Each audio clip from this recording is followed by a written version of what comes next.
В эфире. Здравствуйте. Привет. Привет, привет.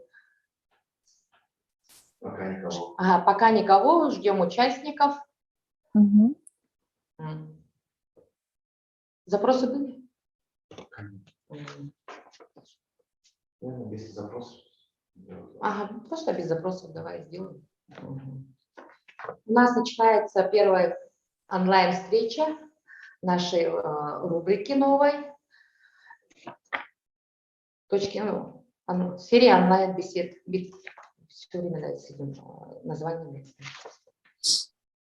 Наш первый гость это блогер, общественный деятель, эко-йога, тревел-мама 4 детей Туяра Алас.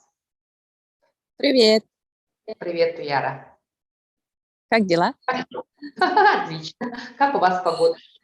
У нас сегодня, я надеюсь, последний дождик будет, а потом солнечную погоду ждем. Мы сегодня поговорим с тобой о эко-привычках.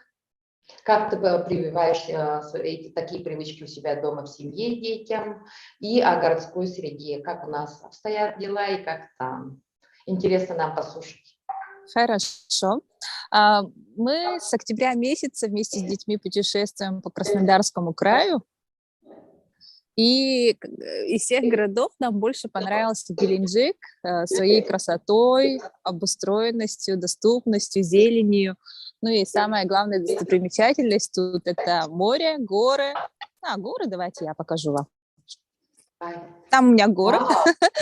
Вот, горы, море и леса. Зелень такая везде. И нам здесь очень понравилось, и поэтому мы здесь решили пока перезимовать, а потом дальше двигаться.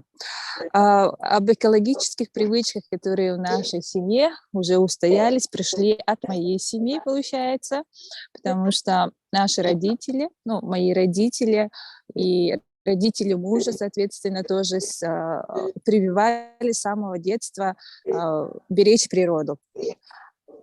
Но это для нас совершенно обычное дело — заботиться о природе и о своих каких-то если экология, это получается как бы основная тема — это мусор в любом случае. Я даже не думаю, что родители нам специально это прививали, потому что у народа Саха, у наших предков, это было издревле святым и золотым правилом беречь природу. И когда, это ты осознаешь всю жизнь. Например, этим летом, когда мы были в Чурапчин, на родине своего мужа, и общалась я со стариками местными, мы жили в Саилыке, и они говорили про семью одну, то, что они же переезжают, почему они дом свой не снесли, почему тут не убрали, тут ничего не должно остаться. Я так долго к этой фразе привыкала и обдумывала, как это семья переезжает, целый дом, ее должны снести, разобрать, и чтобы после этого ничего... А ведь это правда так, наши предки всю жизнь, например, если другие цивилизации, другие народности хранят какие-то памятники архитектуры о том, что они здесь были, стараются поставить те же пирамиды, что-то огромное сооружение, чтобы о них помнили, что здесь раньше жили люди. А наши предки, наоборот, к этому относились совсем по-другому. Они считали, что когда они переезжают, природа должна оставаться в том же первозданном виде, какой она была. Поэтому у нас очень мало таких остатков. Даже когда ты ездишь по республике, ты не найдешь былые места, где жили люди. Ты даже намека на это не найдешь, потому что люди до такой степени уважительно относились к своей культуре, к своей природе, и это было у них на генном уровне. Но что-то пошло не так. И мы сейчас активно говорим об экологических привычках, об экологической этике. Это очень интересно, с другой стороны, потому что даже если взять ту же Индию, которые тоже привыкли, индусы, бросать все весь остаток еды куда-то, и оно как бы растворялось в природе, а у нас такого нету. Поэтому мы с детства, я лично своих детей учу, чтобы они мусор собирали с собой все. Или хотя бы находили урны, никогда ничего не выкидывали.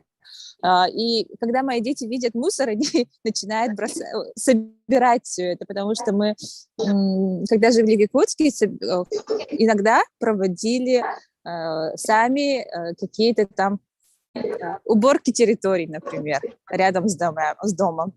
И это прочно засело в умах моих детей о том, что вот нельзя так мусорить. И когда они видят, кто-то там выкидывает мусор не туда, куда надо, они очень остро на это реагируют, сразу говорят: и я, почему он так сделал? И мы идем просто убираем. Я думаю, что это на самом деле очень доступно, когда мы, и правильно, когда мы детям с самого их детства воспитываем вот такое уважительное отношение. И вот так вот. И еще в экологических привычках это, конечно же, входит способы утилизации мусора. Например, мы очень тщательно стараемся сокращать пластик в нашем доме, стараемся использовать многоразовые вещи. И плюс еще, например, когда мы жили в Якутске, к сожалению, сейчас это мы не можем поддерживать, потому что мы все время в разъездах, утилизируем в компостерах остатки пищи.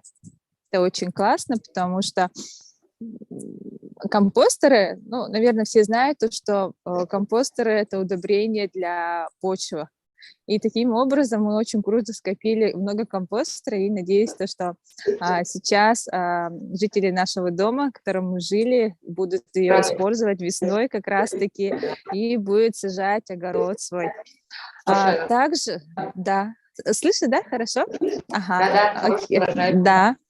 И плюс еще на тему экологичность, вот экологичные привычки относятся еще и к финансовой грамотности, я считаю, потому что мы очень сильно сорим деньгами, покупаем вещи, которые нам не нужны, и они остаются у нас и пылятся, и не приносят той былой радости, которую, я не знаю, вы купили на эмоциях или, может быть, думали, что когда-то пригодится. На самом деле таких вещей очень много, и когда мы готовились к переезду, я целый год распродавала вещи. Это было очень... Да, это было, какую-то часть, конечно, мы продали, какую-то часть мы отдавали на вторичное использование или на троичное использование. А все это начиналось с того, что я вообще очень люблю выкидывать одежду какую-то или какие-то вещи, в общем, выкидывать я не люблю, а я хочу, чтобы все это можно было использовать вторично. Поэтому бывает же классная блузка, которая на тебе уже не сидит. Но она вообще в отличном качестве, в отличном состоянии. И в 2015 году, после рождения второго сына, я проводила такие девичники, дресс-кроссинг, когда мы обменивались вещами, которые нам не нужны. Или вещами, которые вот мы заказывали с интернета, и нам они не подошли, и мы так обменивались. Или продавали друг другу за какую-то там смешную цену, за 200-300 рублей. И мы всю весну так тусовались, это было очень круто, и люди так понимали, что это вау, это мощно, оказывается, можно такие вещи, ну, как бы мероприятия проводить. Действительно же у нас столько вещей.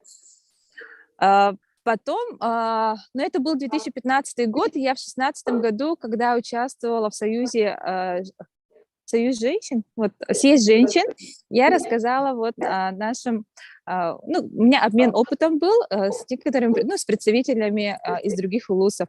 Меня тогда не поняли. На меня женщины обиделись, которые приехали из улусов. Они сказали: вы что? Это что, вы думаете, мы не можем, типа, себе позволить новую одежду, что ли? Это было... Я прям, мне стало не по себе, я просто поняла, что как бы некоторые люди к такому еще не готовы. Потому что это все-таки надо. Да, то, что лучше купить новую вещь, ну, как бы, а другую лучше как бы выкинуть. А утилизация, вот просто люди не знают, что это утилизация всей промышленности, вот, текстильной промышленности, она просто ужасна. Она почти не утилизируется, и она наносит огромный урон. И об этом у меня есть своя страница в Инстаграме, я там устраиваю распродажу и еще дополнительно рассказываю о вещах, почему вот это наносит вред. Потому что если все мы говорим о нефти, которая приносит ужасный урон, экология, природа, а трикотажная, текстильная промышленность, она на втором месте. Она даже обгоняет своими темпами, потому что fast fashion, она просто убивает. У меня иногда бывает паника, приступы паники, когда я захожу в торговые центры и вижу огромное количество магазинов с забитыми до отказа вот одеждами. Куда они потом направляются? Их просто высылают из глаза вон. Да, она вот отправляется в страны третьего мира, ту же Африку, она вот горами нарастает мусора. Это просто ужас. Поэтому вот я для себя и для своих близких решила, что можно вот проводить такие обмены или распродажи, которые дальше будут как-то приносить людям радость и помощь в своей повседневной жизни. Это вот наша первая часть. А вторая часть, то, что мы существенно сократили свои расходы по покупке одежды. Да. Вот мы уехали с совершенно небольшим количеством вещей, и до сих пор вот такой же одеждой мы ходим и чувствуем себя очень даже нормально, комфортно. Правда, конечно, мы докупаем какие-то вещи, потому что дети растут и так далее, да, но все это мы покупаем очень хорошие вещи, качественные, чтобы потом дети могли поносить еще друг у друга. Вот. И, например, вот из всех экологических привычек, если говорить о семейности, о семейных традициях, то, что вот у меня младший сын Уран, ему 1,5 года, год и 7, и он носит детский комбинезон, который носила я в детстве, который купили мне. И это Советский Союз, качество, ну, не Советский Союз, польская, по-моему, польский комбинезон, ее вот носила я, мои родные сестры, мои двоюродные, и в конце концов носят мои дети. И это, я считаю, очень круто. Хотя мы могли купить что-то новое, но я подумала, что это, наоборот, очень знаково о том, что вот младший сын носит мою вещь. Также мой... Аура. Да, и когда взрослые, там, бабушки видят его, у них у всех глаза огромные. Ой, комбинезон, как у моего сына, типа, я где-то покупала такое. Я говорю, так и есть, это Советский Союз, как бы со времен Советского Союза, и они говорят, ничего себе, он хорошо сохранился. Ну, и еще к примеру того, что вот старший сын носит куртку моего отца, куртке больше 35 лет, ну, почти моего возраста куртка.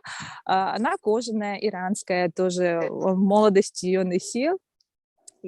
И мы ее немножко вот отреставрировали, поменяли подклад только. Она кожаная, она вся протертая, такая винтажная, очень супер модная. И у меня сын ее просто как вторую кожу носит, как вот мы ему подарили. Он сказал, я буду носить, все. Это круто. Я знаю то, что вот эту куртку по-любому будет носить его сын, наверное, или дочка.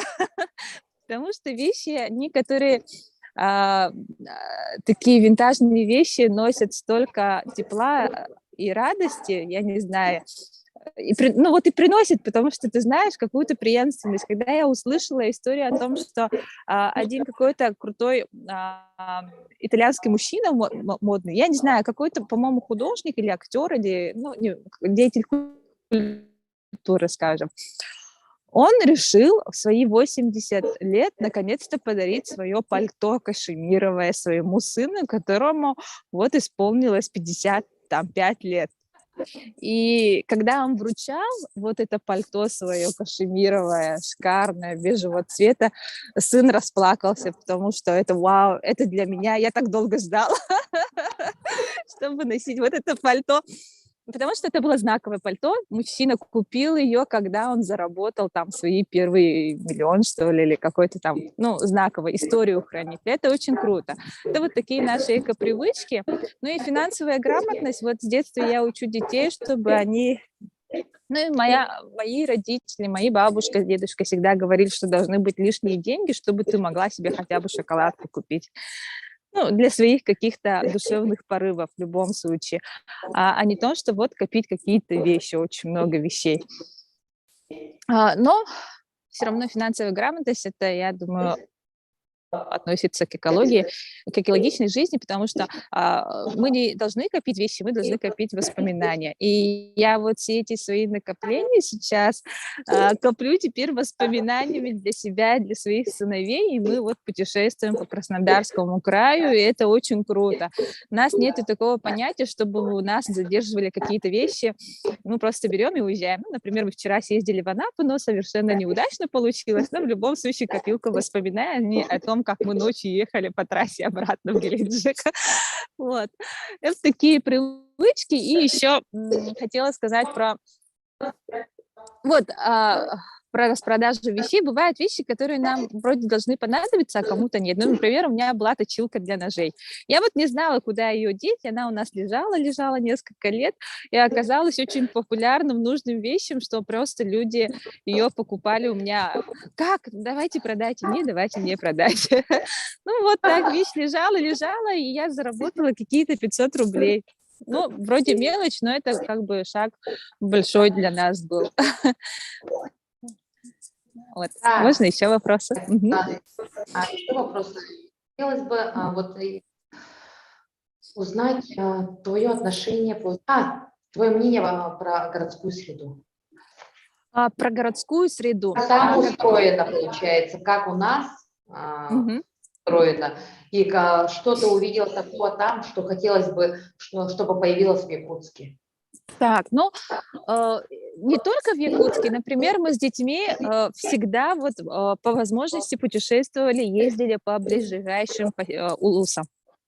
Ну вот мы были в Мархе, мы были в Жатае, мы были там в Бердигестях ездили, куда угодно, но просто мы постоянно ездили. Это наша такая традиция семейная — ездить и показывать детям о том, что мир огромен, и везде можно что-то свое и новое, интересное найти.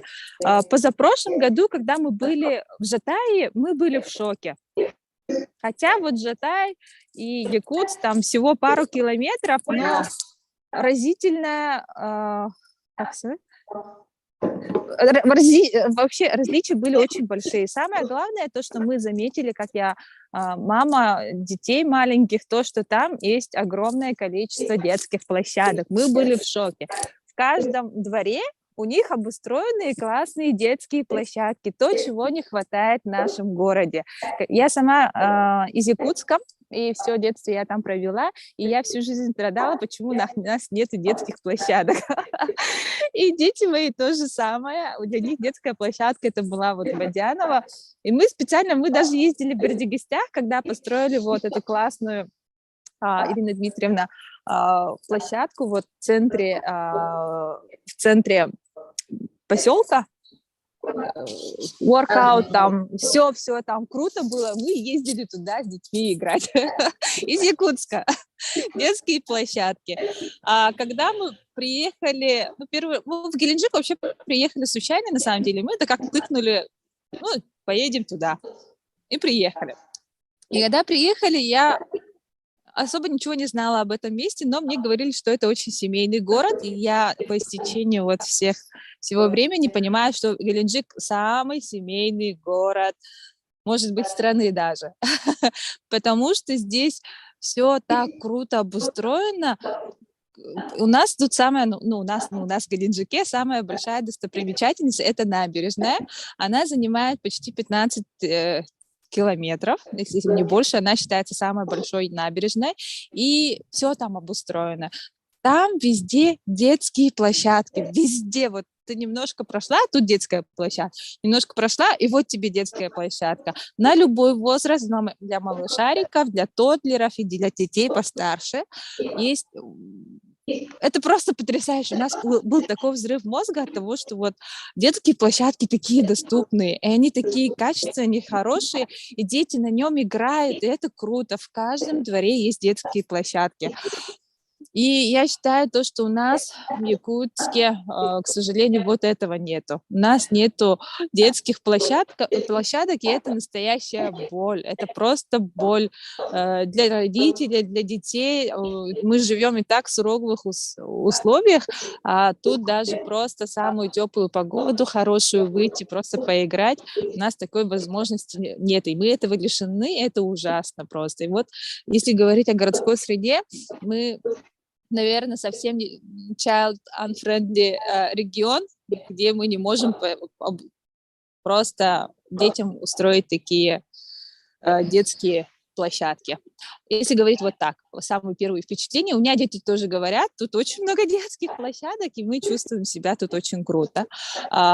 И доступная среда, если говорить о том, что здесь везде лежат плитки, асфальт, очень хорошие дороги, не во всем регионе, кстати, но все, доступность. Вот даже сейчас я стою на сквере рядом с домом, и вот я могла бы показать, если там видно, то, что можно спокойно прикатиться на коляске или детской коляске. Потому что все очень комфортно, в этом плане продумано. Это город, в принципе, с большой историей, но она совершенно только начала строиться, обустраиваться. И это очень круто, что они замечают такие вещи, как доступная среда. И продуманность. Нету такой застройки, которая вот могла бы стоять притык. Все как бы на достаточно комфортном расстоянии друг от друга. Вот, о комфортной среде, городской среде, еще что можно сказать. Ну и, конечно же, зелень. Я впервые тут увидела целые ярмарки, где продаются уже взрослые деревья. И я не знаю, было бы круто, если бы в Якутске вот можно было уже пересаживать довольно взрослые. Ну, не знаю, с какой это стороны смотреть. Надо всю эту тему изучать. Вот.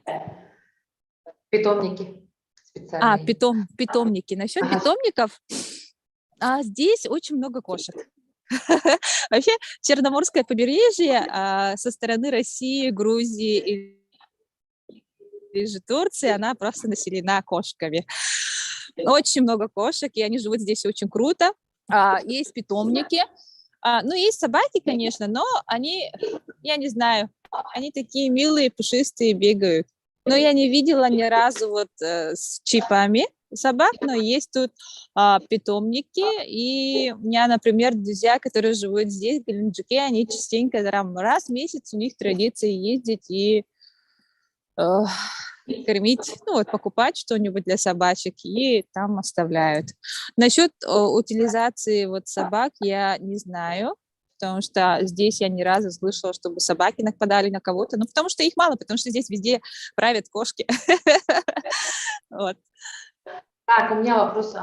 Как ты видишь наш город Якутск лет через 10-15? Давай немножечко. Ой, я считаю то, что вот во время путешествий, вот даже сегодня у меня сторис снимали с ребенком, с третьим сыном, и он сам сказал, какой город самый классный, куда ты хотел бы вернуться? Он сказал Якутск, не из-за того, что вот, наверное, ну да, это родной город, это настоящая любовь, и я в любом случае считаю то, что Якутск чудесный город, самый классный город в нашей стране, в России, потому что она развивается невероятно круто, невероятно быстро, и ты волей-неволей, когда ходишь, вот, путешествуешь в разных городах, ходишь по улице, замечаешь такие вещи, о том, что, в Якутске бы сделали так, в Якутске сделали бы так, и это ты думаешь не именно с позитивной точки зрения, я думаю, то, что Якутск станет вообще невероятно красивым городом. У нас есть свои особенности и свои достоинства, которые невозможно найти в других городах. Я совершенно уверена, что решатся большие проблемы именно с мусором, потому что в нашем регионе очень классные экоосознанные люди, есть классные вот амбассадоры, та же Ирина Матвеева, Ирина Куб-Бугаева. Вот они, вот Сергей Петров, которые вот экосистемы, все это, не экосистемы, простите, Юнимол, они все это могут сделать, и каждый человек, который вот мы начали, когда сортировать мусор, таких людей становится больше, люди переходят на вторичное использование вещей, это круто, мы очень прогрессивный, и город наш будет таким же, потому что все зависит от людей. И я очень рада, то, что организуются вот такие прямые эфиры, общение, обмен опытом. А, Я верю в то, что Якутск будет прекрасно. И вопрос, кстати, что для тебя точка кипения? Вообще, как ты в свое время познакомилась с точкой кипения? Точка кипения, точка креативности, считаю. Потому что это было еще сколько? Много-много лет назад. Иван Степанов, мы в одно время с ним учились, и он всегда говорил про креативность, креативную экономику. И сейчас, вот когда точка кипения уже появилась, и когда она начала уже функционировать, я сама подписана и частенько захожу, смотрю какие-то лекции, встречи, потому что точка кипения для меня это, наверное, вот именно прогрессивность. Это, ну вот, то есть точка кипения равно креативность, прогрессивность и вдохновение. И у нас есть, кстати, тебе пару вопросов. Окей. Вопросы. Мгм. Человек. Еще раз? Ты счастливый человек? О, да, да. Что для тебя счастье? Счастье– это проживать каждый день, чтобы были любимые рядом, о том, что и чувствовать себя здоровым человеком. Считаю, то, что вот у меня есть руки, ноги, я хожу, я вижу и дышу свежим воздухом, любуюсь красотой природы, и вот это и есть счастье. Как ты можешь охарактеризовать себя в двух словах? Ну, после этого эфира я могу сказать, что я болтушка. В чем секрет успеха? Секрет успеха, наверное, найти свой баланс и быть счастливым человеком. Да. Твой девиз по жизни? Все, что не делается, все к лучшему. Е-е-е. Очень рада, что Спасибо. ты отозвалась, что мы поболтали, давно тебя не видела. Ну, мы с тобой общаемся, еще будем общаться. Обязательно. Летом увидимся. Спасибо, Да. дорогая. Спасибо за приглашение. Все, ходили. Пока.